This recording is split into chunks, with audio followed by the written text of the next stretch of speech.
बिस्मिल्लाहिर्रहमानिर्रहीम। अस्सलाम वालेकुम। हेडक्वार्टर्स 360 के साथ मैं हूं उमर इनाम। नाज़रीन, ख़बरें तो आप टीवी के ऊपर और डिजिटल मीडिया पर सुनते, पढ़ते और देखते रहते हैं, लेकिन आज की इस वीडियो में मैं आपको चंद बड़े सहाफ़ी जो पाकिस्तान के नामवर टीवी एंकर्स हैं, राइटर्स हैं, कॉलमिस्ट हैं, उनकी चंद चीखें बताऊंगा जो इमरान खान ने निकलवाई हैं। और इनकी जो आदतें 2008 से 2018 तक पाकिस्तान की दो जमहूरी हुकूमतों ने बिगाड़ी थी, वो आदतें भी इमरान खान ने दुरुस्त कर दी हैं। तो मैं ये चीखें आपको कुछ बता रहा हूँ, ये आपने इंजॉय करनी है। सुप्रीम कोर्ट में आज तीसरा दिन था जो आज ख़ुद नोटिस है असम्बली तहलील किए जाने पर और तहरीक अदम एतमाद ख़त्म किए जाने के ऊपर तीसरा दिन था। आज कोई फौरी इंसाफ नहीं मिल सका, इसलिए अपोजिशन और उनके वजीफ़ा खोर सहाफ़ी मुसलसल परेशानी में है, तकलीफ़ में है, दर्द में है, कराह रहे हैं, चीखें मार रहे हैं। वो चीखें मैंने आपके लिए रिसर्च बेस निकाली हैं। बड़ी मुझे रिसर्च करनी पड़ी है इन सब चीखों को एक जगह पर जमा करने के लिए। ये इस पेज पर मैंने ये सारी चीखें जमा की हैं, तो ये मैं आपको बताता हूँ। सबसे पहले आपको मैं चीखें बताता हूँ गरीदा फ़ारूकी की। गरीदा फ़ारूकी आजकल न्यूज़ 1 पर प्रोग्राम कर रही हैं और वो ये समझती हैं कि वह पाकिस्तान की एक ऐसा प्रेशर ग्रुप है जिनकी ट्वीट्स से supreme court of Pakistan, ISPR और फ़ौज मुतासिर हो जाएगी और वो अपनी ट्वीट्स के ज़रिए पाकिस्तान में इनकलाब बर्पा कर देंगी। अब वो क्या कहती हैं, क्योंकि सुप्रीम कोर्ट से फौरी रिलीफ नहीं मिल रहा, तो इसकी बुनियाद पर कहा जा रहा है कि ये सुप्रीम कोर्ट नहीं है, सुप्रीम पकोड़े हैं। सुप्रीम पकोड़े का लफ्ज़ इस्तेमाल किया गया है गरीदा फ़ारूकी की तरफ से अपनी एक ट्वीट में कि सुप्रीम पकोड़े, यानी आप ये देखें कि इफ्तारी के अंदर जो हम समोसे पकोड़े इस्तेमाल करते हैं उसके साथ सुप्रीम कोर्ट को जोड़ दिया गया है। और सुप्रीम कोर्ट जो पाकिस्तान की सबसे मुअज़्ज़ज़ सबसे बड़ी अदालत है, उसकी तौहीन की गई है और उसको सुप्रीम पकोड़े कहा गया है। तौहीन हुई नहीं हुई, लेकिन आप चीखें फ़िलहाल इंजॉय करें कि सुप्रीम कोर्ट को गरीदा फ़ारूकी क्या कह रही हैं जी, सुप्रीम पकोड़े, यानी तकलीफ़ हुई है तो उसको सुप्रीम पकोड़े कहा है। और साथ साथ गरीदा फ़ारूकी की और चीख है, और वो चीख फ़िलहाल सुनी भी गई है। उन्होंने कहा है कि जारहाना मुकाबले के लिए अपोजिशन के पास मरीम नवाज़ की कमी है। मरीम नवाज़ को फौरी बुलाया जाए और वो अपोजिशन का कैंप ज्वाइन करें, जो कि वो अभी पीछे कहीं रुकी हुई हैं, कहीं छुपी हुई हैं, वो सामने आए और आकर जारहाना पॉलिसी अपनाएं, ताकि ये जो लग रहा है कि अपोजिशन कमज़ोर नज़र आ रही है, ये कमज़ोर नज़र ना आए। फिर गरीदा फ़ारूकी की एक और चीखो पुकार भी मैं आपके सामने रखता हूँ। सुप्रीम कोर्ट ऑफ पाकिस्तान को ये खातून मैसेज दे रही हैं कि आप पर ज़िम्मेदारी इंसाफ की है, तहरीक इंसाफ की नहीं। ये आप इंजॉय कर रहे हैं ना कि ये सुप्रीम कोर्ट को अब ताने देने शुरू हो गए हैं। किसी दिन मुझे पता लगेगा, क्योंकि जिन लोगों ने सुप्रीम कोर्ट देखी हुई है उनको पता है कि उसके पीछे ही जो है वो मार्गिला की पहाड़ियाँ हैं। तो ये लोग जो है ये किसी वक्त ये करते भी नज़र आएंगे कि ये अपना गिरबान फाड़ेंगे, सर पर मट्टी डालेंगे और ये सुप्रीम कोर्ट से निकलेंगे और सीधा मार्गिला की पहाड़ियों में कहीं गुम हो जाएंगे। तो ये इन्होंने मैसेज दिया है सुप्रीम कोर्ट ऑफ पाकिस्तान को कि आप पर ज़िम्मेदारी इंसाफ की है, तहरीक इंसाफ की नहीं। दूसरी जो खातून है आसमा शिराजी साहिबा, उन्होंने एक ख़त तो खैर मरीम नवाज़ और पुरानी हुकूमतों को आते थे। ये इन्होंने ये कहा है कि जनाब एक लेटर लिखा है, फिर मैं वही लेटर कह रहा हूँ, लेटर बहुत ज़्यादा मेरे आजकल ज़बान पर आ रहा है। खैर पाकिस्तान को भी लेटर आया हुआ है इस वक्त।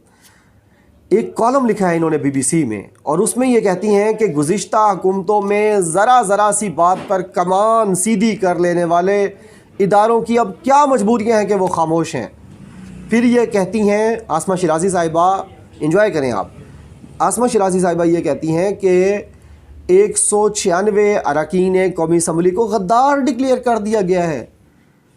कौमी असम्बली तहलील कर दी गई है, तहरीक अदम एतमाद ख़त्म कर दी गई है। फ़ौज क्यों खामोश है? फ़ौज क्यों खामोश है?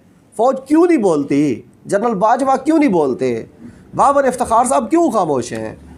तो ये जो कर्ब, इनकी तकलीफ़, इनकी जो ये करा रहे हैं, वो मैं उसी तरह आपको बयान करके सुना रहा हूँ कि ये कहती हैं कि जनाब फ़ौज क्यों खामोश है, वो बोलती क्यों नहीं, वो ये क्यों नहीं कहती आकर कि हम आपके साथ हैं, हम आपकी खिदमत के लिए हाजिर हैं। इसके अलावा हामिद मीर की देख लें जी। हामिद मीर ने नया शोशा छोड़ दिया है। आम हालात में ये शोशा अगर कोई और छोड़ता तो शायद उसके ऊपर गद्दारी के मुकदमे भी चल जाते, जो आईन पाकिस्तान को पामाल करने की बातें कर रहा है हामिद मीर। اور آئین پاکستان، دستور پاکستان کا جو نظام ہے اس کے خلاف کنسپائریسی ایک اور اس نے شروع کر دی ہے۔ عامر میر صاحب نے بھی ایک کالم لکھا ہے باہر واشنگٹن پوسٹ میں، اور اس میں وہ کہتے ہیں کہ عمران خان جنرل فیض حمید جو کور کمانڈر پشاور ہیں ان کی مدد سے صدارتی نظام لانا چاہتے ہیں۔ عمران خان صدارتی نظام لانا چاہتے ہیں، اس لیے انہوں نے اسمبلیاں توڑی ہیں۔ یہ جو چیخ و پکار ہے یہ حامد میر کی ہے، انجوائے کریں اس کو۔ سلیم صافی صاحب کہتے ہیں ڈرامہ بہت ہو گیا۔ سلیم صافی صاحب کو یہ ساری چیزیں کیا لگ رہی ہیں؟ ڈرامہ لگ رہی ہیں، اور ان کو لگتا تھا کہ یعنی وہ اللہ معاف کرے، یہ ایسے ایک کہاوت ہے، ایک پرندہ ہوتا ہے بڑا کمزور سا، کہتے ہیں کہ وہ اپنی ٹانگیں نا آسمان کی طرف کر کے سوتا ہے۔ تو ایک دفعہ اس سے کسی حکیم نے، کسی یعنی حکمت والے بندے نے پوچھا کہ یہ اپنی ٹانگیں آسمان کی طرف کر کے کیوں لڑتے ہو؟ تو اس نے کہا اس لیے کہ اگر آسمان گرے تو دنیا پر نہ آئے بلکہ میں اپنی ٹانگوں پر آسمان کو روک لوں۔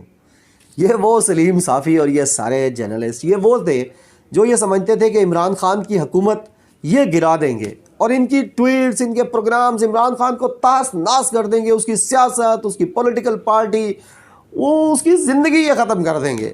لیکن اب عمران خان نے ان کو ذلیل، رسوا اور ان کو اتنا تنگ کیا ہے کہ ان کی چیخیں، اب ان کو سب کچھ پاکستان میں ڈرامہ لگتا ہے۔ سلیم صافی کہتے ہیں ڈرامہ بہت ہو گیا۔ آگے کیا کہتے ہیں جی؟ خفیہ اداروں کے سربراہوں کو بلایا جائے۔ سلیم صافی صاحب کہتے ہیں اب بہت ڈرامہ ہو گیا، اب خفیہ اداروں کے سربراہوں کو بلایا جائے، DGISI کو بلایا جائے، DGMI کو بلایا جائے، اور DGIB کو بلایا جائے، اور یہ سارے آ کر بتائیں کہ جناب یہ کیا ہو رہا ہے ملک کے اندر اور کس طرح ہو رہا ہے، اور اپوزیشن کی مدد کیوں نہیں کی جا رہی۔ تو یہ سلیم صافی کی چیخیں۔ اچھا ایک اور طلعت حسین کی چیخ آپ سنیں، منفرد چیخیں میں نے جمع کی ہیں آپ کے لیے، منفرد چیخیں۔ طلعت حسین نے ایک نئی پھلجڑی چھوڑ دی ہے، وہ یہ کہتے ہیں کہ چونکہ جسٹس عمر عطا بندیال بھی ایچیسن کالج کے پڑھے ہوئے ہیں لاہور کے، عمران خان صاحب بھی ایچیسن کالج لاہور کے پڑھے ہوئے ہیں، لہٰذا اب انہوں نے نئی پھلجڑی چھوڑی ہے کہ یہ جو چل رہا ہے نا 3 دن سے سپریم کورٹ سے، ان کو فوری انصاف، ان کے آقاؤں کو، ان کے مالکوں کو، ان کے پالتوؤں کو، یہ سلیم صافی اور طلعت حسین کے، ان کو چونکہ فوری انصاف نہیں ملا، لہٰذا کیا چل رہا ہے جی؟ ایچیسونینزم ورسز کانسٹیٹیوشنلزم۔ طلعت حسین یہ کہتے ہیں کہ جناب چونکہ عمران خان بھی ایچیسن کالج کے پڑھے ہوئے ہیں، ایچیسونین ہے، اور عمر عطا بندیال صاحب بھی ایچیسونین ہے، لہٰذا یہ ایچیسونینزم چل رہا ہے، یہ ایچیسونینز ایک دوسرے کو سپورٹ کر رہے ہیں، ایک دوسرے کو پروموٹ کر رہے ہیں، اور کانسٹیٹیوشنلزم ہے ہی نہیں یہاں پر۔ یہ میں آپ کو بتا رہا ہوں یہ کیا ہے، کیوں ہے، ان کے اوپر غداری کا مقدمہ ہوگا نہیں ہوگا، ان کے اوپر توہین عدالت لگتی ہے یا نہیں، یہ ساری چیزیں بات کی ہیں۔ فی الحال آپ ان کی تکلیف اور ان کی چیخوں کو انجوائے کریں۔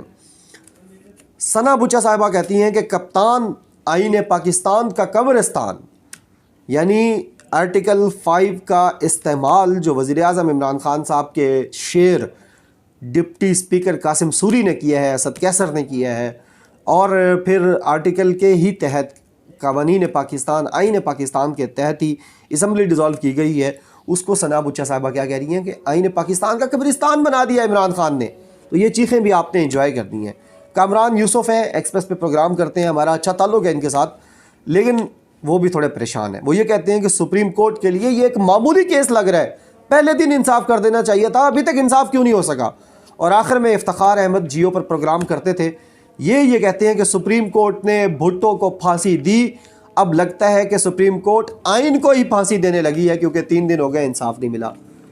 یہ آپ نے جو ہے نا ان کی چیخیں انجوائے کی ہوں گی، امید ہے آپ نے بڑا اس کو انجوائے کیا۔ اس کو ویڈیو کو بار بار دیکھیں، سنیں، شیئر کریں ادھر ادھر، اور جو پاکستان میں لوگ پاکستانی اوورسیز پریشان ہیں وہ اس کو انجوائے کریں، کیونکہ عمران خان کا پیغام ہے کہ آپ نے گھبرانا نہیں ہے۔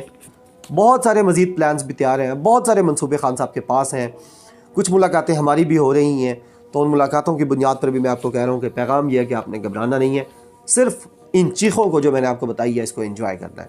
بہت شکریہ، اللہ حافظ، پاکستان زندہ باد۔